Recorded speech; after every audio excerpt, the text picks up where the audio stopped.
Welcome to the reading of the Practice PPR exam. I will read each question and the answers only once, pause, and then give you the correct answer and the rationale. Let's begin. Question 1. According to Piaget's stages of cognitive development, which of the following thought processes best distinguishes a student at the formal operational stage? A. Abstract thought. B. Logical thought. C. Concrete thought. Or D. Intuitive thought. The correct answer is A. Option A is correct because Piaget's description of the formal operational stage includes the ability to think abstractly without using concrete symbols. Option B is incorrect because logical thought used to organize information and problem solve is part of the concrete operational stage.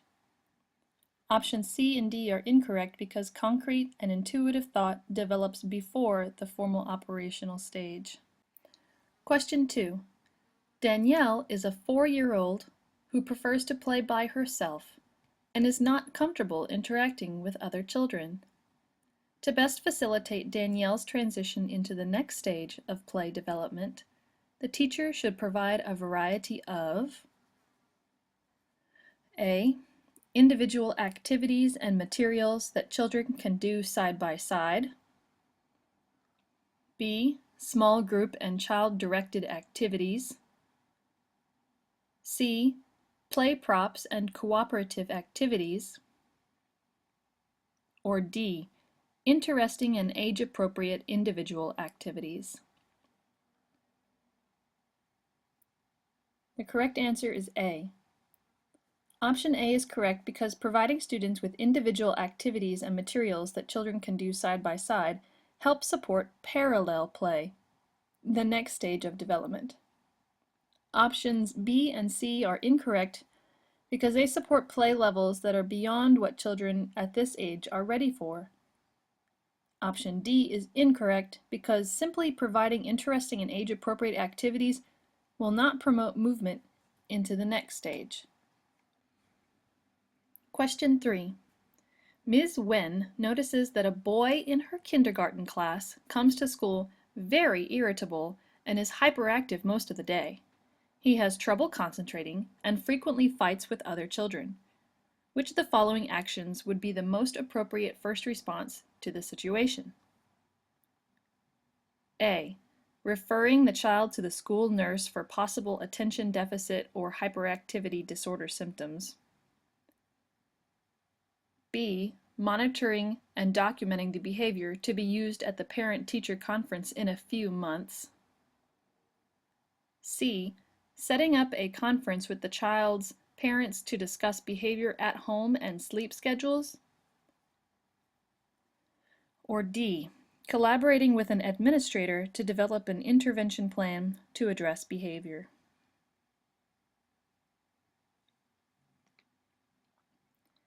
The correct answer for number 3 is C. Option C is the correct answer because the teacher's most appropriate first response is to set up a conference with the student's parents to discuss the behavior and provide appropriate support for the student immediately. Option A is incorrect because attention deficit hyperactivity disorder should be diagnosed by a doctor. Option B is incorrect because waiting a few months is too long to go without addressing the problems. Option D is incorrect because the teacher should first investigate causes for the behavior. Involving the administration would be appropriate if the behavior escalates. Question 4. To best ensure that all students in a 4th grade inclusion classroom receive quality instruction, which of the following should lesson plans always include? A.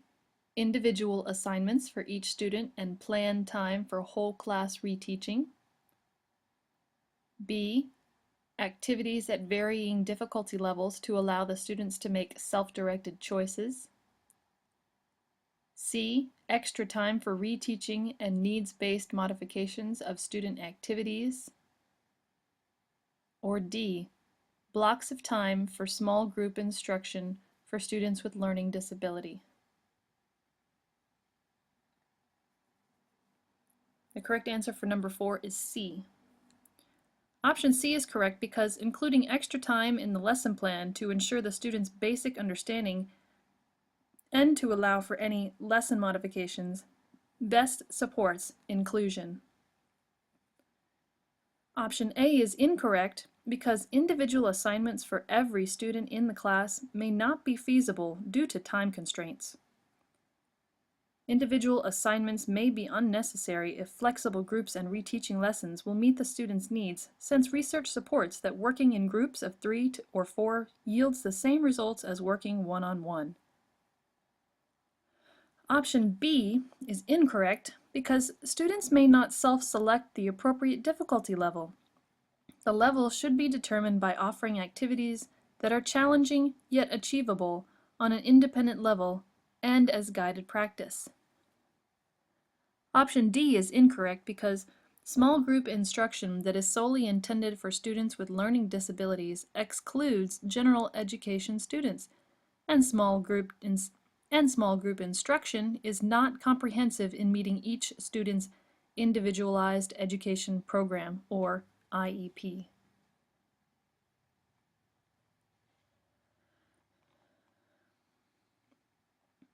Question 5.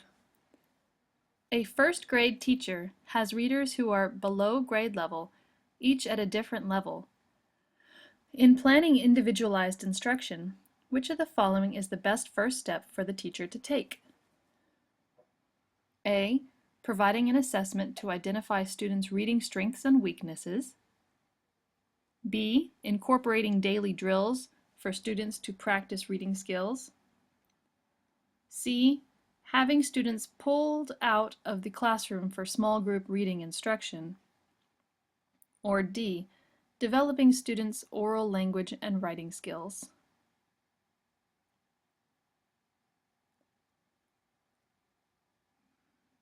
The correct answer to number 5 is A. Option A is correct because the teacher must first identify the student's strengths and weaknesses to plan lessons which will scaffold the student's learning needs. Options B, C, and D are incorrect because drilling students with reading skills, conducting small group instruction, and implementing interventions are all steps that come only after lagging skills are identified. Question 6. An English language learner, or ELL, who is at an advanced high level of language proficiency is preparing a report summarizing a science experiment. The most appropriate expectation for the teacher to have of the ELL's report is that it will include A. Illustrations of concepts that the student struggles with communicating in writing. B. A reliance on teacher-provided sentence stems to complete the report.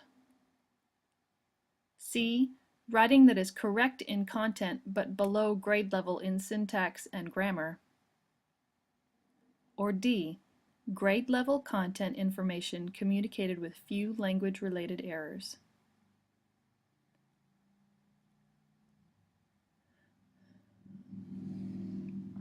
The correct answer for number 6 is D.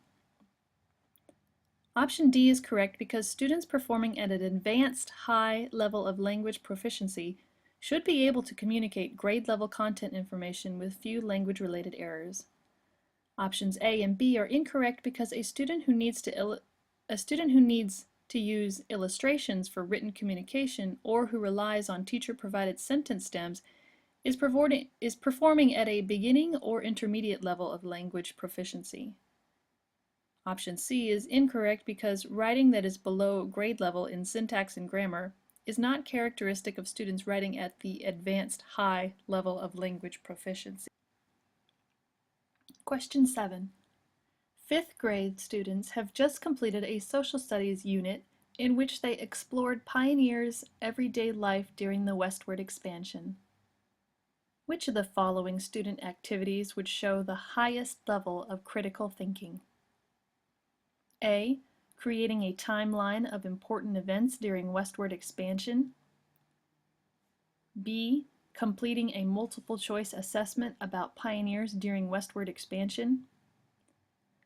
C. Writing a journal entry from the perspective of a pioneer during westward expansion. Or D. Drawing a picture showing a pioneer during westward expansion.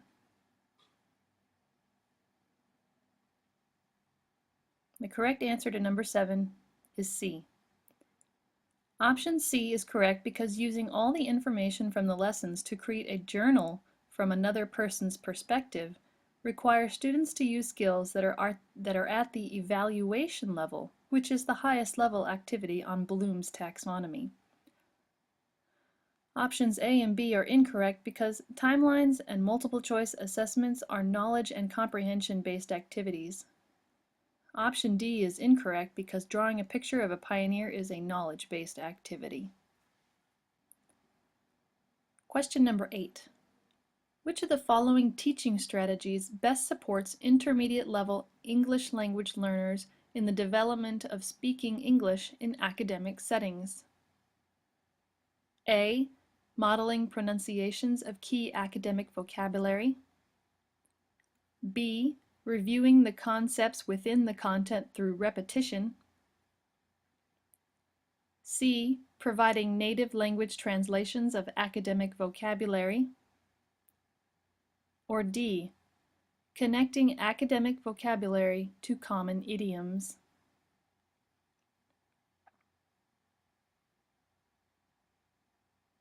The correct answer to number 8 is A. Option A is correct because modeling correct pronunciation for intermediate level English language learners provides them with examples to help develop their language. Option B is incorrect because including repetition of content will help them with comprehension but not speaking.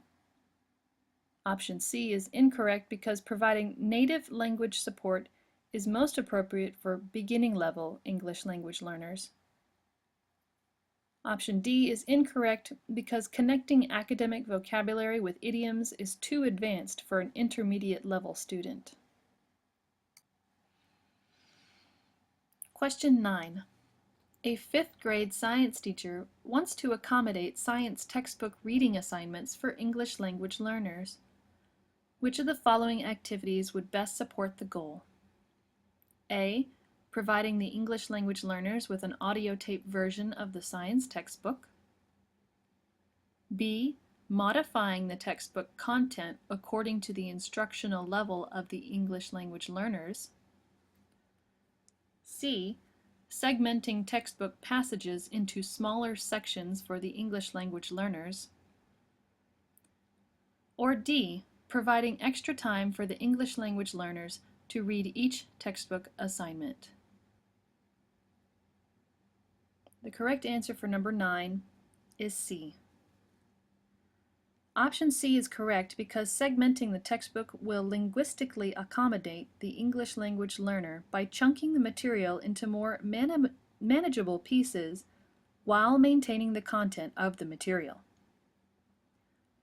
Option A is incorrect because providing audio recordings will develop the English language learner's listening skills rather than reading skills.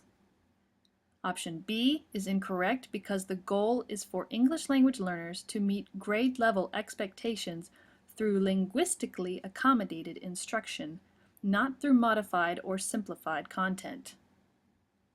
Option D is incorrect because providing extra time is not a sufficient accommodation for helping English language learners develop language proficiency. Question 10. Which of the following teacher actions will most effectively promote a positive Which of the following teacher actions will most effectively promote a positive climate in an elementary classroom? A. Greeting students as they enter the classroom. B. Setting the same goals for all students. C. allowing students to form their own groups during group work? Or D, providing lessons that are easy for students? The correct answer for number 10 is A. Option A is correct because greeting students as they enter the room allows the teacher to make one-on-one contact with each student. Option B is incorrect because goals should be set for individual students to honor students' differences. Option C is incorrect because allowing students to choose their own groups does not promote an environment in which all students learn to work together. Option D is incorrect because tailoring the level of difficulty of lessons to students' current instructional level will best meet students' needs, avoiding frustration and boredom. Use the information below to answer the 4 questions that follow. Mr. Hall, a middle school teacher, has the following goals while creating his behavior management program. Goal number 1, develop an effective set of behavior expectations for students, including rewards and consequences. Goal number 2, establish positive relationships with students' parents to get support for the behavior management program.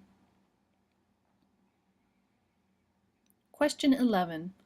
Which of the following will best help with effectively reaching the first goal? A. Posting a list of specific behavior standards on a poster at the front of the classroom. B. Allowing the students to discover the consequences of misbehavior through trial and error before discussing the importance of the behavior standards. C. Creating the behavior standards as a classroom community with student input and discussion. Or D. Inviting the school principal to participate during the discussion of the importance of behavior standards.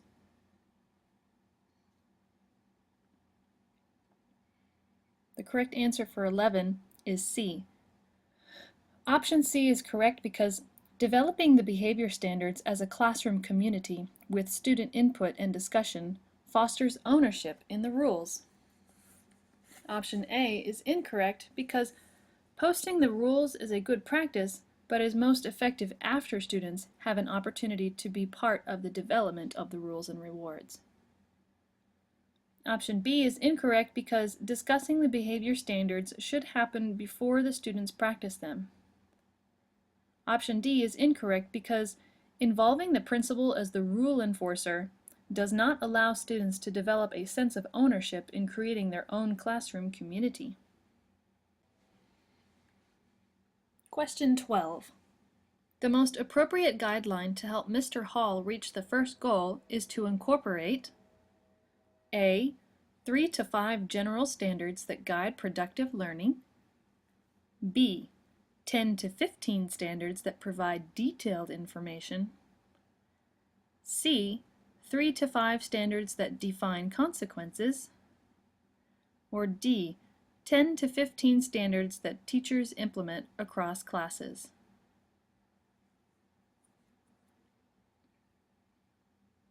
The correct answer for number 12 is A.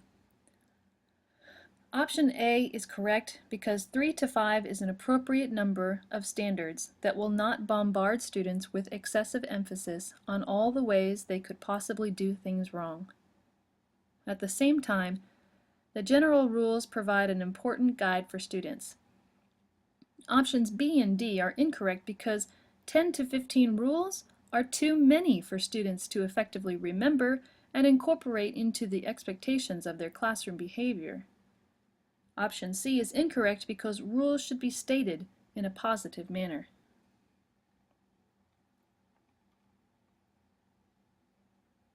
Question 13. Which of the following could Mr. Hall do to best achieve his main goal related to parents? A. Meet with parents as soon as the students violate the behavior standards. B. Call the parents when help is needed to maintain the standards appropriately. C. Send an introductory letter home on the first day of school that asks for a conference in the first month. Or D, solicit parental involvement when there is an after-school grade level activity. The correct answer for number 13 is C. Option C is correct because sending an introductory letter encourages positive parent involvement and promotes contact before behavior issues even occur. Options A and B are incorrect because waiting for the student to misbehave or for the teacher to need help are both missed opportunities to encourage positive parent involvement. Option D is incorrect because involving parents in after-school activities will not promote support in the behavior management program.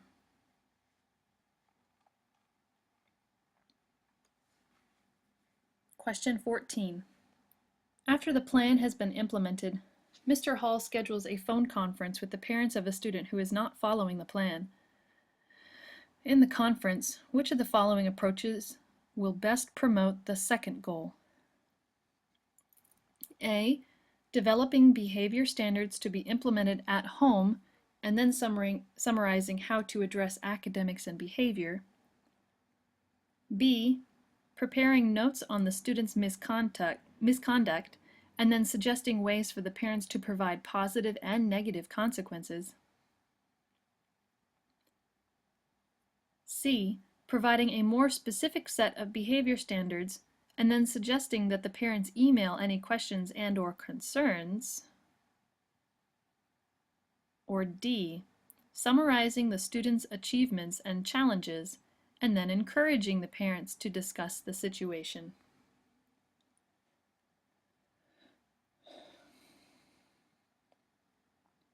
The correct answer for number 14 is D. Option D is correct because by summarizing the student's situation, the teacher opens the lines of communication to discuss the student's strengths and weaknesses. Option A is incorrect because it is only appropriate for the teacher to comment on the student's behavior at school. It would be inappropriate to comment on a student's behavior at home. Option B is incorrect because discussing behavior issues at the onset of the conference may set a negative tone. Option C is incorrect because the teacher's goal is building rapport and collaborating with parents rather than simply directing them. Question 15. Ms. Lyons observes that a majority of the students in her class are not following a recently taught math process on how to regroup while subtracting. Which of the following would be the best way to reteach the math process? A, selecting more complicated examples to better demonstrate the process. B, connecting the underlying concepts to the process. C, using abstract terms to explain the process. Or D, presenting the process to a small group of students.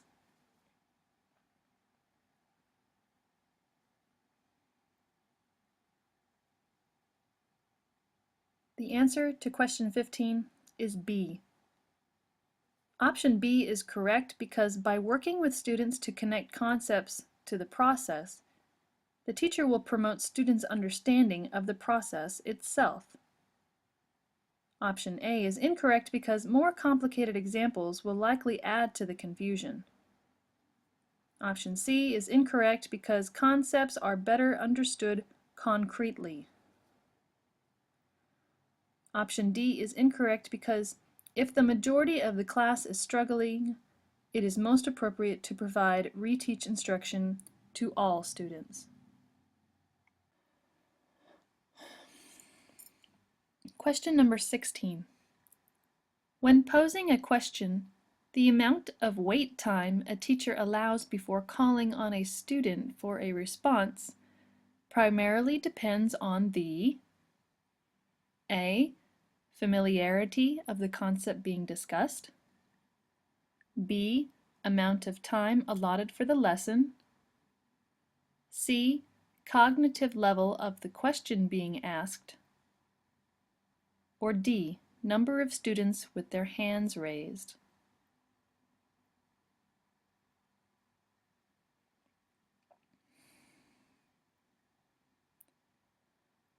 The correct answer for number 16 is C. Option C is correct because the amount of time students are allowed to formulate a response should depend on the complexity of the question asked. Option A is incorrect because although being familiar with a concept may shorten student response time, answering a complex question on a familiar concept still requires additional processing time. Options B and D are incorrect because time allotted for a lesson and the number of students with their hands raised should not influence a teacher's wait time. Increasing or decreasing wait time based on those options could adversely affect the discussion.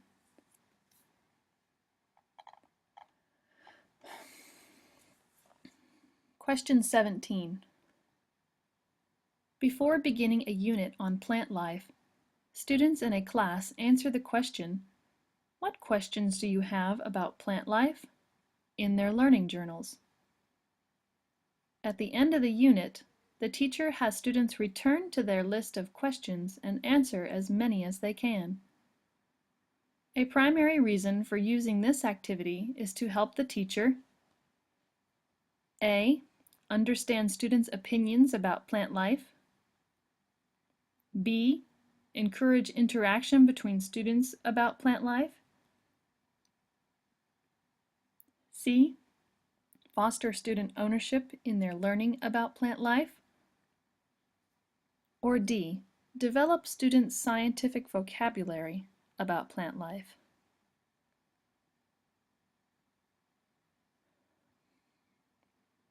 The correct answer for number 17 is C. Option C is correct because students ask questions about the things they are most interested in, which supports their ownership in a lesson. They can end the lesson by determining the answers to their own questions. Option A is incorrect because the questions are not based on opinion.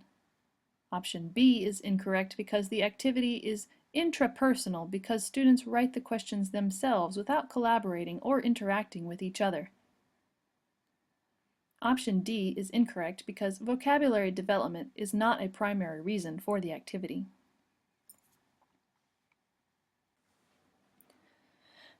Use the pieces of information below to answer the questions that follow.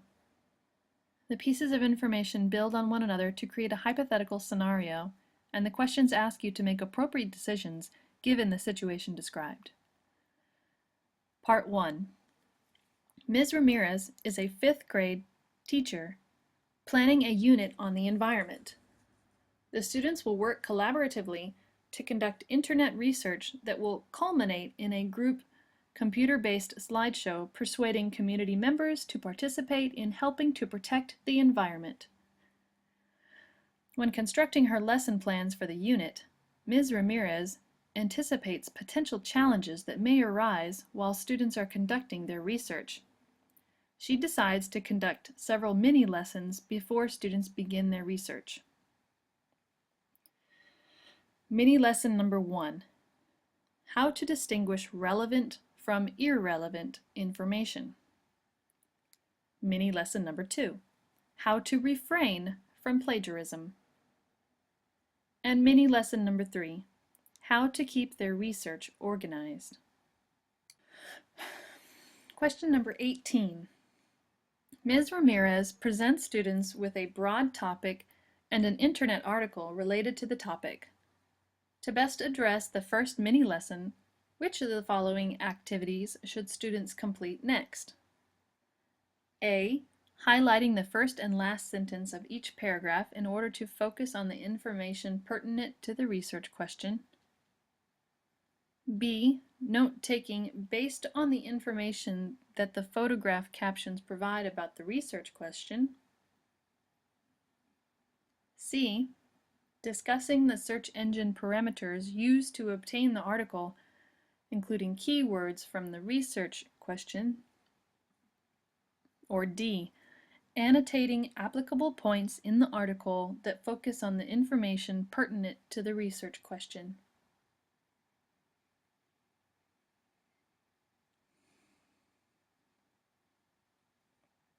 The correct answer to number 18 is D. Option D is correct because annotating applicable concepts in the article that focus on the pertinent research information will teach students to distinguish relevant information from irrelevant information.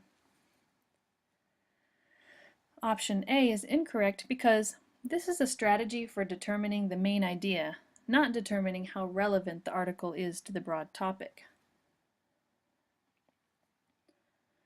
Option B is incorrect because the photograph caption provides too little information for the student's research. Option C is incorrect because while the discussion will promote students' ability to find information, it will not help them determine the level of relevance. Question 19. Which of the following skills must Ms. Ramirez include in the introduction to the second mini-lesson? A. Using a thesaurus. B. Citing sources in a bibliography. C. Determining the accuracy of the source. Or D. Verifying the effectiveness of quotations.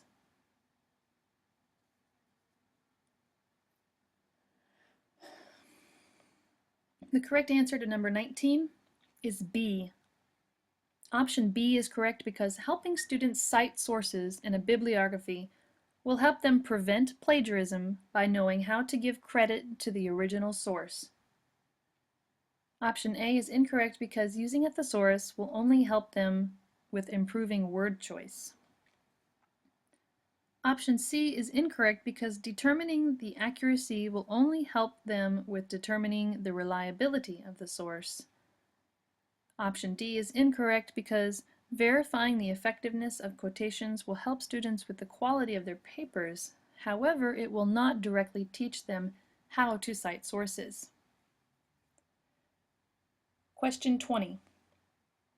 To most effectively facilitate the student's understanding of the third mini-lesson, Ms. Ramirez should A. Allow students computer access to record topic ideas and develop an outline.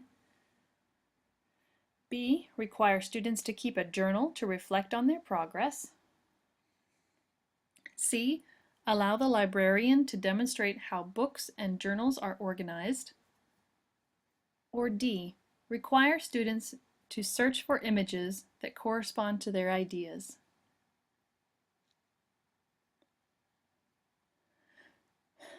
The correct answer to number 20 is A. Option A is correct because recording ideas and creating an outline on a computer is most effective in helping students with organization.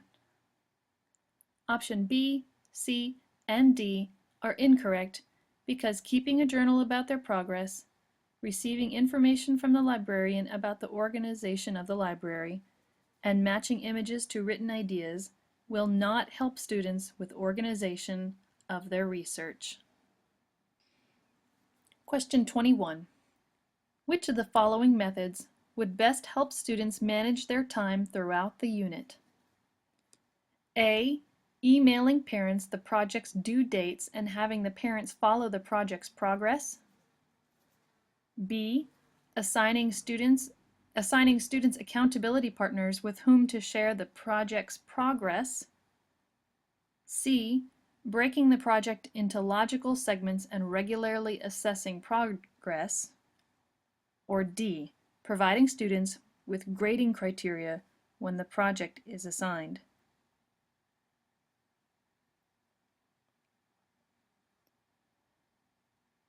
The correct answer to number 21 is C.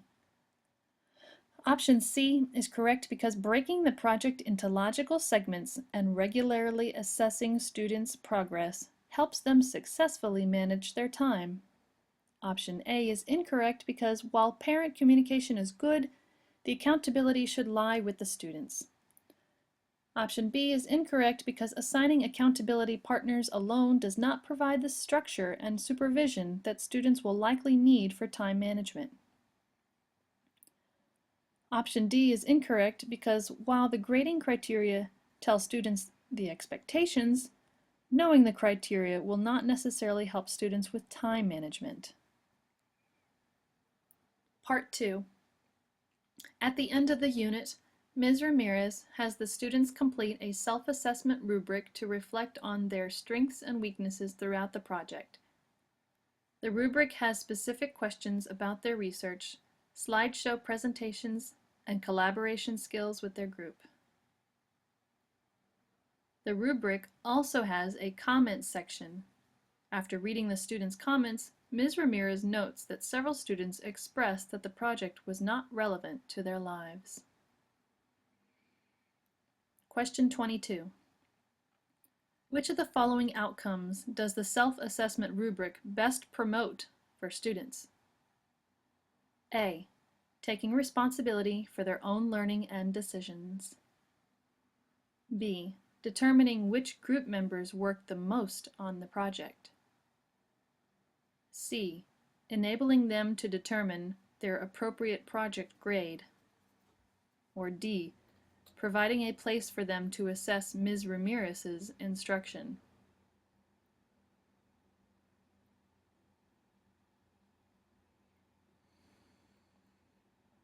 The correct answer for number 22 is A. Option A is correct because self-assessment ensures students reflect on their own learning and consider the results of their decisions made during the project.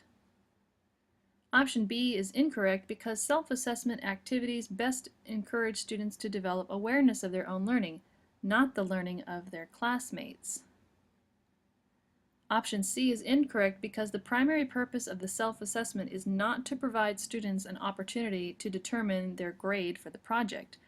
A grade has already been determined. Option D is incorrect because the rubric does not ask students to assess Ms. Ramirez. Rather, it is a self-assessment. Question number 23. To best address the students' comments, which of the following should Ms. Ramirez incorporate in the lesson for the following year? A. Taking the students on a field trip tour to a local working landfill. B. Inviting an administrator to observe the final presentations. C. Incorporating a fine arts and math component into the project. Or D. Assigning a student to act as a historian and record the project.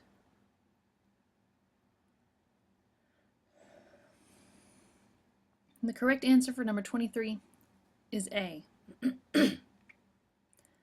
Option A is correct because taking the class to see firsthand where their garbage goes will demonstrate real-world relevance. Option B is incorrect because inviting an administrator to the class might increase classroom motivation, but would not necessarily help draw a connection between the project and the lives of the students. Option C is incorrect because integration will help students make connections to other subject areas, but not necessarily with real-world relevance. Option D is incorrect because although having a student serve as a project historian could be interesting, it would not necessarily be relevant to the lives of the students. Question number 24. In a physical education class that includes several English language learners at various levels of language proficiency, the physical education teacher displays a list of vocabulary words related to basketball. Which of the following strategies will best support the English language learner's understanding of the vocabulary words? A. Reviewing the definitions during each class period. B. Pantomiming the words with the class. C. Reading the words aloud as a whole class. Or D. Modeling the pronunciation of the words as a class.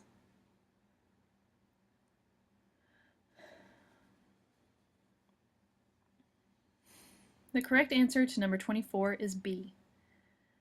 Option B is correct because providing gestures will help English language learners make a connection between the word and its meaning. Option A is incorrect because merely reviewing the definitions may not be enough to help English language learners make meaningful connections to the words. Option C and D are incorrect because reading the words as a whole class and modeling the pronunciation are both likely to help students with pronunciation, but not with comprehension of the meaning. Question number 25. Which of the following is the most effective way for a teacher to monitor student understanding of a task during group activities? A. Observing student interactions while circulating around the room. B. Remaining in an accessible location to answer student questions. C. Asking one member of the team to report on the group's activity. Or D. Providing a questionnaire for group members to evaluate one another.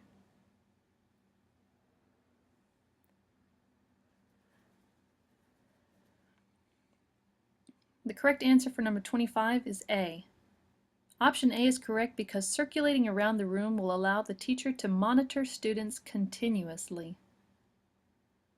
Option B is incorrect because remaining in an accessible location limits the teacher's monitoring to only the students who ask questions. Option C is incorrect because basing student understanding on the report of one group member does not ensure that all group members understand. Option D is incorrect because with a questionnaire, the teacher will only have a perspective of students' evaluations of each other, which is not an appropriate assessment. Question number 26. A high school teacher wants to acknowledge students who participated in the state science fair by posting pictures on the school site. Which of the following would be the most appropriate way for the teacher to proceed? A. Posting the photographs with no identifying information. B. Obtaining each student's written permission. C. Reviewing the district fair use policy. Or D.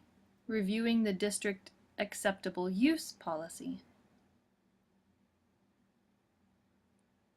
The answer to number 26 is D. Option D is correct because each school district should have an acceptable use policy that outlines rules of online procedures.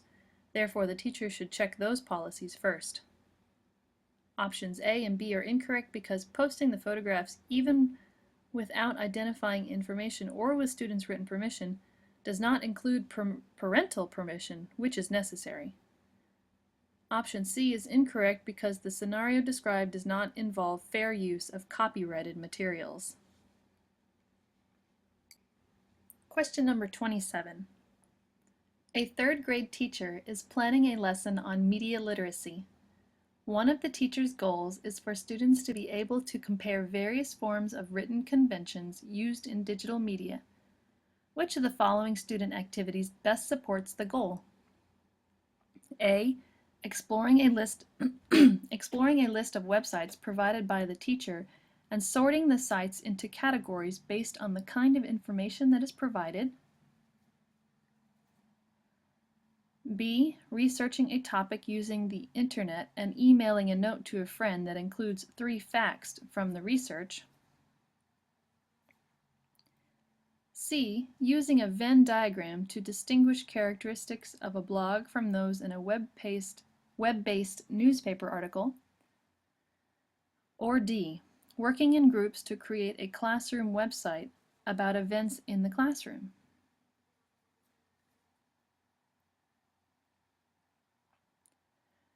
The answer to number 27 is C. Option C is correct because the Venn diagram is being employed to compare language used in informational websites to that of an online journal, both written conventions used in digital media. Option A is incorrect because sorting websites into categories is not a way to compare written conventions. Option B is incorrect because emailing facts to a friend summarizes the content but does not describe written conventions. Option D is incorrect because students are creating media rather than looking at the conventions of media. Question number 28. As an informal assessment, a high school career and technology teacher has students complete an online job application and create an online resume. The assessment is most beneficial because it allows students to A. Apply their learning to real life, B. Identify their vocational skills, C. Apply metacognitive strategies, or D. Identify instructional goals. The correct answer to number 28 is A. Option A is correct because completing online job applications and creating resumes are learning tasks that are very much applicable to real life. Option B is incorrect because the assignments are not designed to focus on vocational skills.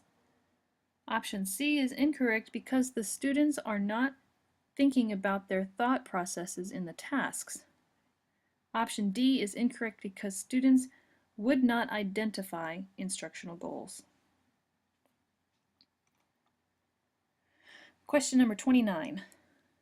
A middle school history teacher is planning to assign a 6-week project.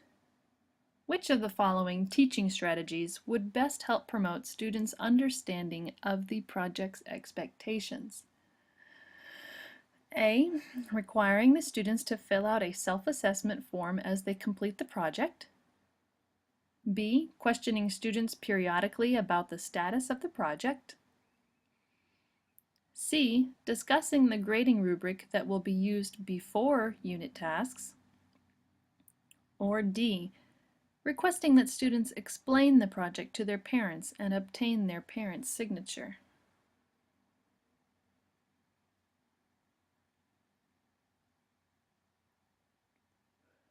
The correct answer to number 29 is C. Option C is correct because discussing the grading rubric before the project would promote understanding by providing students with both verbal and written expectations at the onset of the project.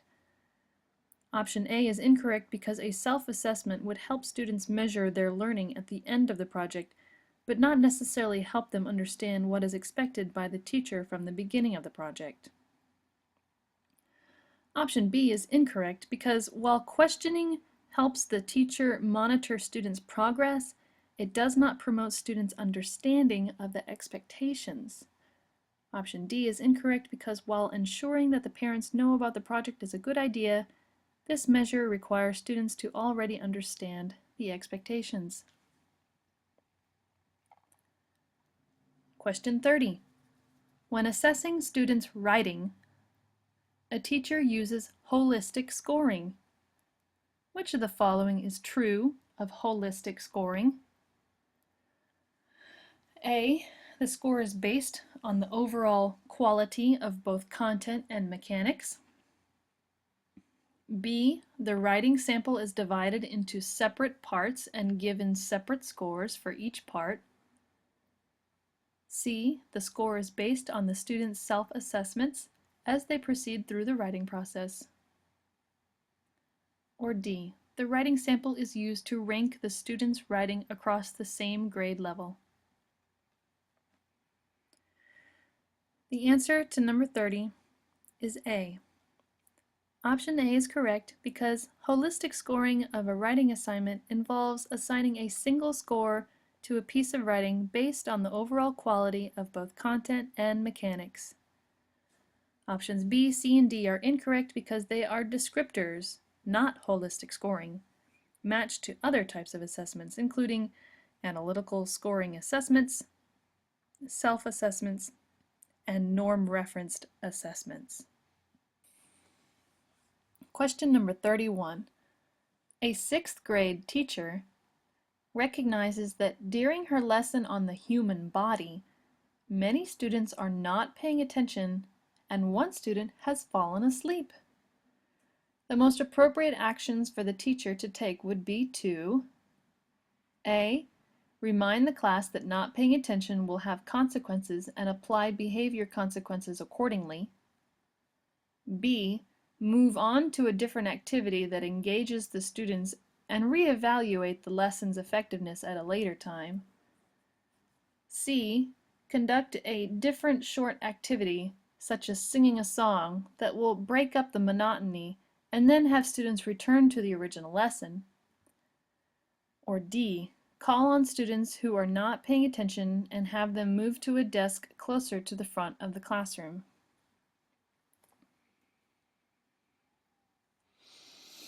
And the correct answer to number 31 is B. Option B is correct because with a large number of students demonstrating a lack of interest, it is most appropriate for the teacher to reevaluate the lesson and find a more engaging way to present the material. Options A, C, and D are incorrect because A. Threatening consequences, C. Stopping the activity to incorporate movement only return to the original lesson, or D. Having students change seats will not focus the teacher toward self-evaluation or toward motivating the students by presenting a more interesting presentation. Use the information below to answer the questions that follow. Mr. Perez is organizing his new kindergarten classroom and planning his instruction. In his initial planning, he will make decisions that include the thematic unit for the beginning of the school year, the positioning of the learning centers, and the daily schedule. When making those decisions, he wants to make sure to create developmentally appropriate and effective activities and routines that are sensitive to the needs of all students. Question number 32. At the beginning of the year, which of the following thematic unit topics will be most effective for developing students' knowledge of self-concept? A. Things that grow. B. World of color. C. My neighborhood. Or D. My family.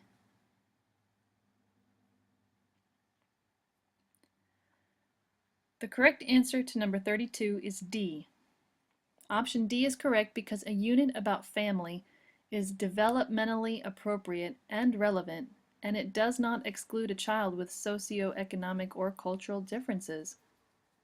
Options A, B, and C are incorrect because those options are not necessarily part of the knowledge base of students at the beginning of the year and are therefore developmentally inappropriate.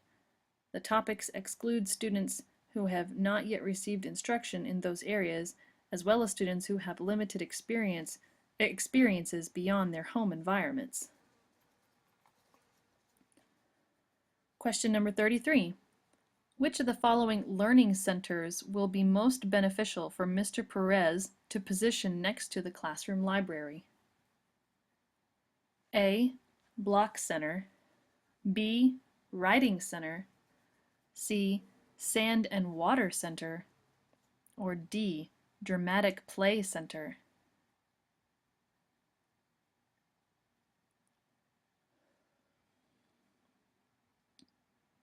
The answer to number 33 is B.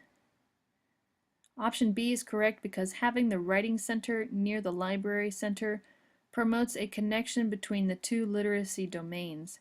This will also provide a quiet area that is necessary for both centers. Options A, C, and D are incorrect because those options have activities that are typically loud, and it is not appropriate to place them near the classroom library, which requires a quiet environment.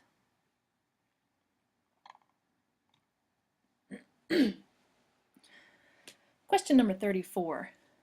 Mr. Perez plans for the following morning schedule. From 8:30 to 8:50, whole group circle. 8:50 to 9:50, activity and play in the learning centers. 9:50 to 10:10, cleanup and snack. 10:10 to 10:35, shared storybook reading. 10:35 to 11:05, outdoor play. 11:05 to 11:35, songs, poems, and movement. The schedule most clearly demonstrates that Mr. Perez understands which of the following about early childhood students. A. Sitting and listening times should be balanced with movement times. B. Young children should have time to rest during the preschool day. C. Morning activity times should be whole group activities that are structured. Or D. Activities should primarily be led by the teacher, with a few activities being led by students.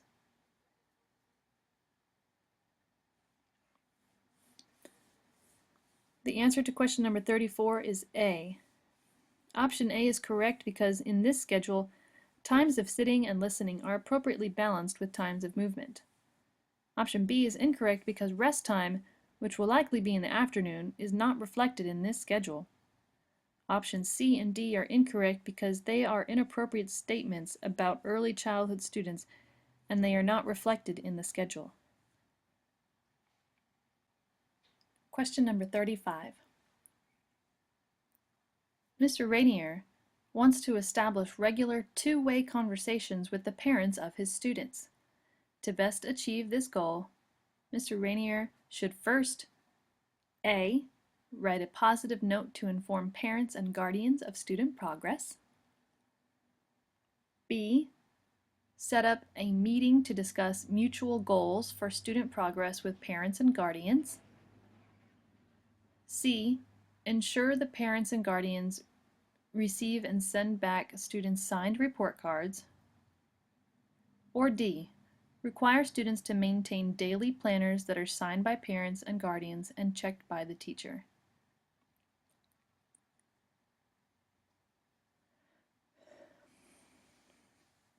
The answer to number 35 is B. Option B is correct because setting up a meeting with each student's parents to discuss mutual goals will best initiate and promote effective two-way conversations. Option A is incorrect because writing a letter to report on the student's progress does not foster two-way communication and will not address any areas of concerns that would provide a complete update. Options C and D are incorrect because establishing two-way communication in person or verbally would be preferable.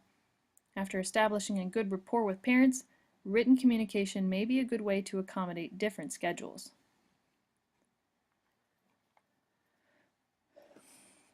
Question number 36. Fifth grade teachers at a school meet regularly to discuss strategies to help students struggling in mathematics.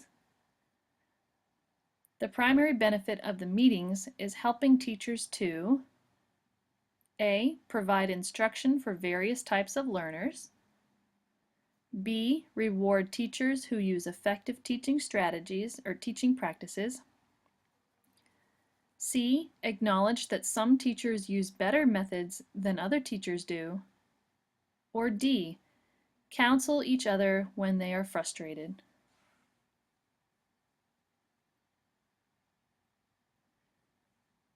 The answer to number 36 is A. Option A is correct because the discussion of the strategies is useful for teachers to help all students. Option B is incorrect because no rewards have been set up for the teachers. Option C is incorrect because the purpose is to share successful teaching strategies, not to identify some teachers who are better than others. Option D is incorrect because the primary benefit of meetings is to collaborate to find academic solutions. Any emotional support teachers experience is secondary. Question 37. After a single week in school, which of the following would be best for a first-year teacher to use to improve the class's behavior management plan? A. Visiting the library and reading articles on ways to collaborate with families and the larger community. B. Discussing challenges with the principal and asking the principal to perform frequent appraisals to improve the quality of teaching. C. Observing effective teachers in the school and using their knowledge and expertise to help enhance his or her own skills. Or D, collaborating with other first-year teachers and discussing challenges faced in the classroom.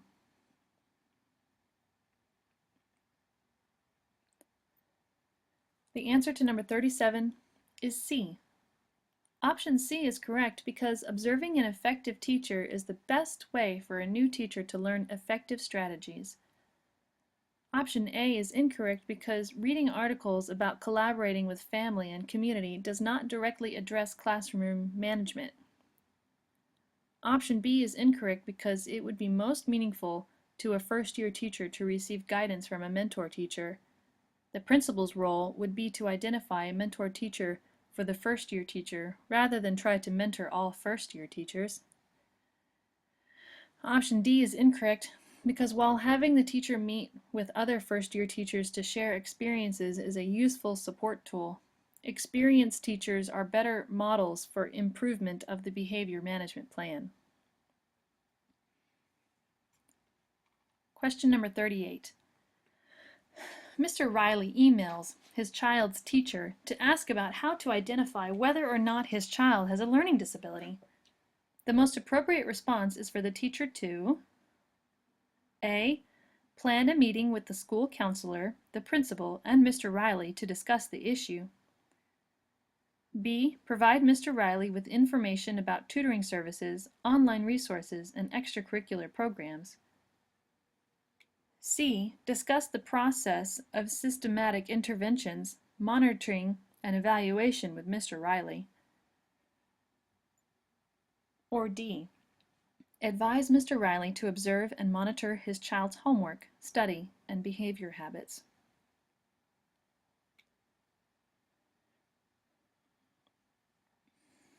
The answer to number 38 is C. Option C is correct because talking about systematic interventions and the process for helping a student be successful is an ethical topic for the teacher to discuss.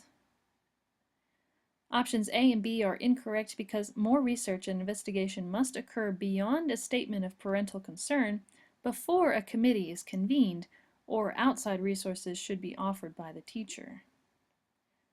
Option D is incorrect because the teacher can best respond with proactive, systematic monitoring at school rather than making the parent responsible for it at home. Number 39. In accordance with fair use guidelines, a teacher is legally permitted to do which of the following? A. Download pictures and information from internet sites to a folder for students to access for a lesson. B. Build a class website with popular clip art and videos from interesting sites. C. Show a popular age-appropriate movie to students as an incentive for perfect attendance.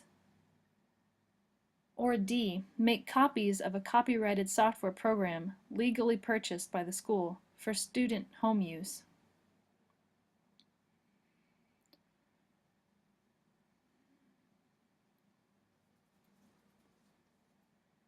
The correct answer for number 39 is A. Option A is correct because the fair use guidelines allow for copying a small portion of a work for instructional purposes. Option B is incorrect because the use of clip art and videos is not being used for instructional purposes. Option C is incorrect because the fair use guidelines do not cover the use of full-length movies for purposes of entertainment or for use as a reward. Option D is incorrect because the number of students who can use a software program simultaneously is restricted to the number of licensed copies the school has obtained. Question number 40. Which of the following topics would be the most appropriate to communicate through a class website that all students and parents Which of the following topics would be the most appropriate to communicate through a class website that all students and parents of students can access? A. Students' individual progress reports. B. Class news and deadlines on assignments. C. Personal views and debates on school policies. Or D. District testing outcomes at all grade levels. The answer to number 40 is B. Option B is correct because class news and assignment deadlines are the most appropriate concepts to post on a class website. Options A and D are incorrect because posting both student progress reports and district testing outcomes is a breach of confidentiality. Option C is incorrect because posting opinions about school policies is likely to cause inappropriate conflicts and is not directly relevant to students and parents. Thank you for taking this practice test with me. Good luck on your studies.